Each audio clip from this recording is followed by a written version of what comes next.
Okay, now this is a recipe for a Brussels sprout gratin. And I have to tell you, I was amazed how well this went over at a recent family gathering I had. I figured everybody would walk a wide path around it to avoid it, but it actually disappeared pretty fast. I was amazed. And these were not people who are particularly salad eaters. Now, I am looking at doing some significant tweaks to this now since I've made it again here in recent past. Um, okay, so to start, you're going to take your Brussels sprouts and you trim the ends, and then you go ahead and just peel off the outside leaves, which of course means you don't have to wash them because the outside leaves are the dirty part. And then you cut them in half. And for how I'm going to be doing it from here on out, I didn't do it exactly this way this time, but how I'm going to be doing it in the future is to go through about 4 pounds, some 4 pounds of Brussels sprouts. The recipe called for 2, but I'm going to be doing 4 in the future. And once you have those all cut up, then you need to melt some butter to pour over those to roast them. And this will be to soften them up before you initially cook them. Because when you make a gratin or a lasagna or some other casserole dish like that, and you've got vegetables in it, or even with noodles, you need to pre-cook / pre-process your ingredients, like the pasta, and cook the vegetables, saute them. In this case, we're roasting them so that they're nice and soft, because you don't want to have tough vegetables for people to try to bite into with a casserole. The layers need to kind of all meld together. So from here on out, I did this with 1 layer, and then I scattered some leaves and bits of remaining pieces over the top. But in the future, I'm going to be doing 2 layers, like I said, to do about double the amount. But here you can get an idea of how you arrange them in there. And of course, they're not going to be perfect, but you just kind of scoot them in there and just start covering until you have a pretty even layer of Brussels sprouts.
And now you're going to take your melted butter and just pour it over the top because you need pretty decent coverage.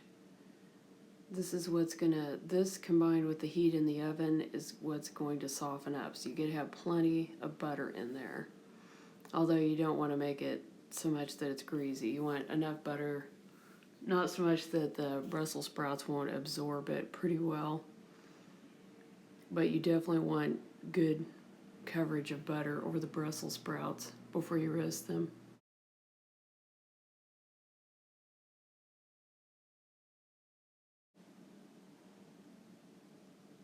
Now we're going to sprinkle some black pepper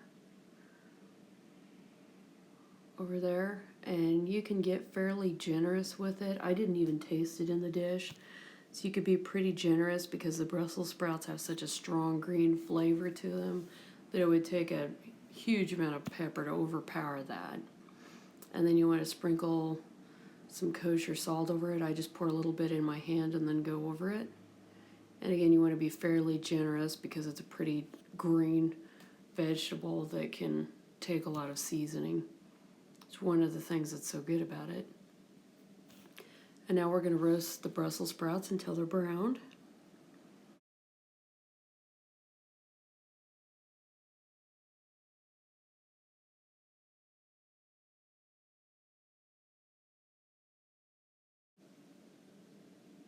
Now it's time to make the mixture with the panko that you will sprinkle over the top that'll make the nice crispy top on your casserole. So you start by putting some kosher salt in a mixing bowl to season your panko. Again, you're working with such a green vegetable, it can take quite a bit of seasoning. And then we'll add a cup of panko. You could even get more generous with the topping than what I did. You could probably get away with adding half again as much ingredients, to be perfectly honest. You're going to mix in some melted butter, and that will kind of help everything hold together with your topping. And you can mix that in with a fork. That's the easiest with the panko.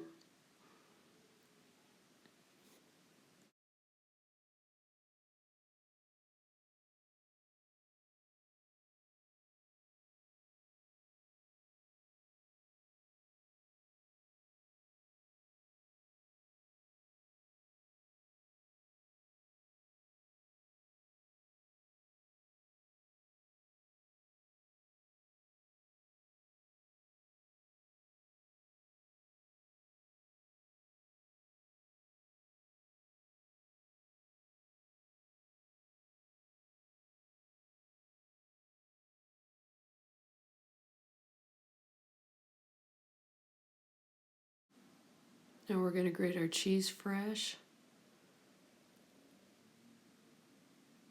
And this dish uses a lot of Gruyere cheese.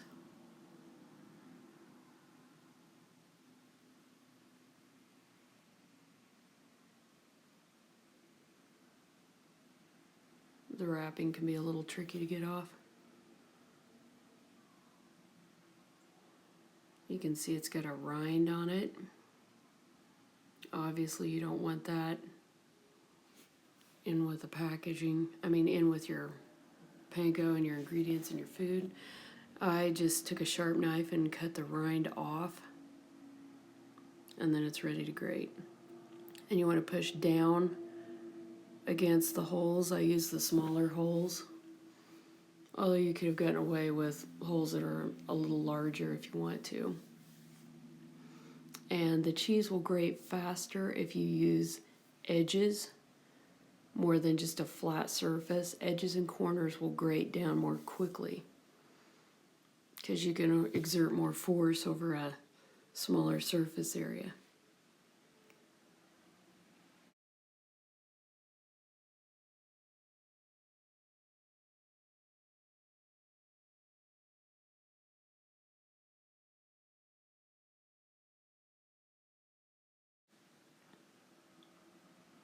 You can use that same fork to mix the cheese in with the panko.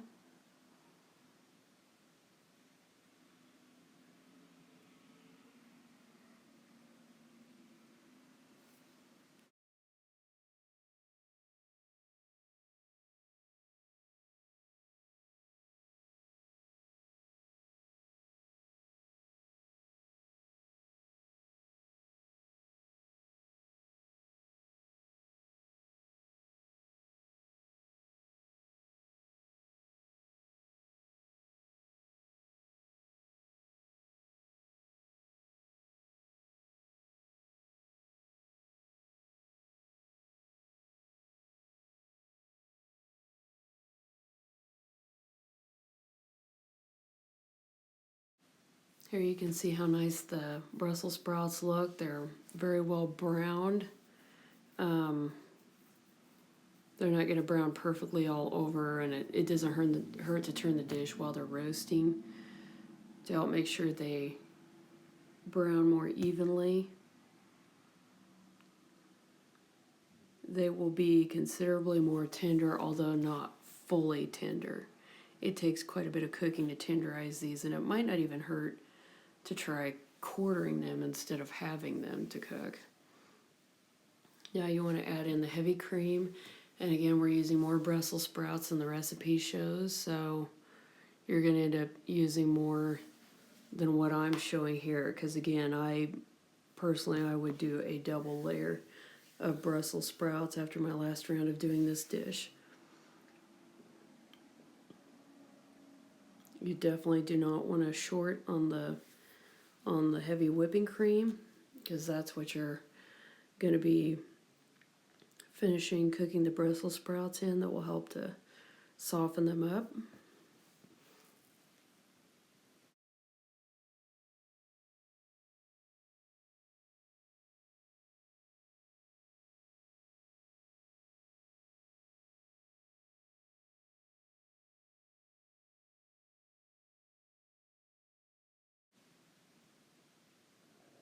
And now with this round of roasting, you want to make sure that you roast the Brussels sprouts until they are absolutely completely tender, because this is it. So now they're done roasting. I just pulled out that clip. You can see the cream's even starting to brown around the edges. You want the cream to be very thick, and again, you want to take a fork and make sure those Brussels sprouts are good and tender. And now for the last 10 minutes of roasting, we'll sprinkle the cheese and panko mixture over the top, so we'll have a nice crispy top on our gratin.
And now after that 10 minutes of the last roasting, you can see the top, and it's nice and brown, and we're ready to serve.